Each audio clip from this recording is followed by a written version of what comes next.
Let me give you one more advantage to training outside. And Yes, I know I know that's not the question that you want, but it just, again, it popped into my head. And that is, when I'm training outside, I'm able to mimic the movements of the mountain bike. Whereas on a trainer, yes, you can stand on a trainer. Yes, of course, you can stand on a trainer.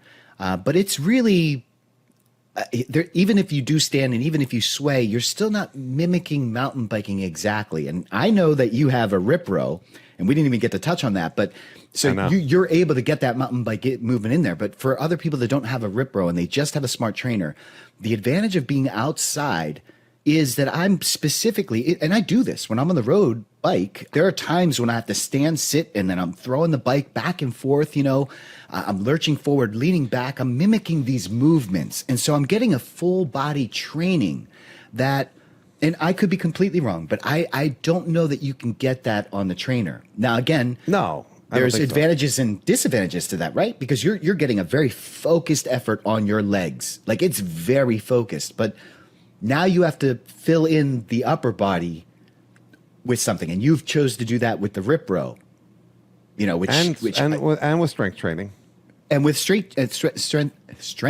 I can't even speak. So yeah, I forget what your original question is. I'm sorry that just popped into my head. But my God, I mean, I think that's a great point. I don't know how much upper body strength you're really building by thrashing yourself around on a road bike. Not much. RideLife1 at Gmail and comment in the YouTube. I'm not sure how much. I would still say you would want a rip row if you had that sort of device, and we're gonna have to talk about that on another episode. And I would definitely recommend strength training. I recommend strength training to everybody, mountain bikers, for sure, especially, but all of us.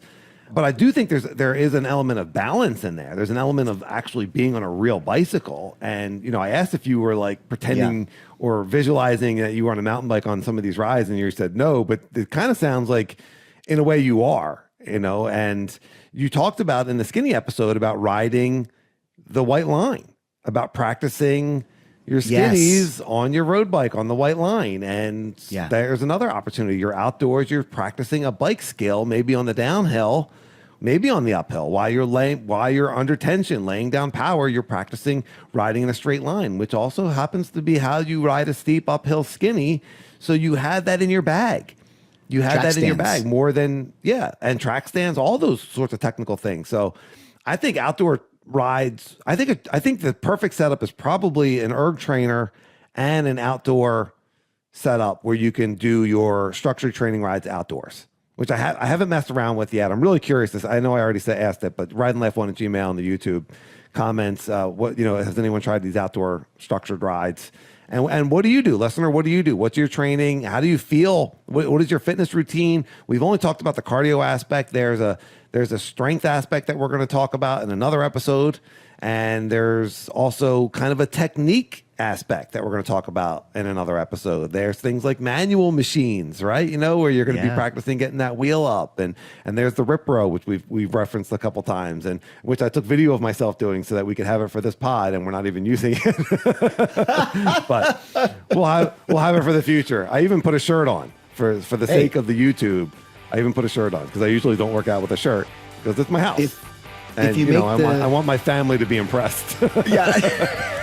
Don't act like you're not impressed.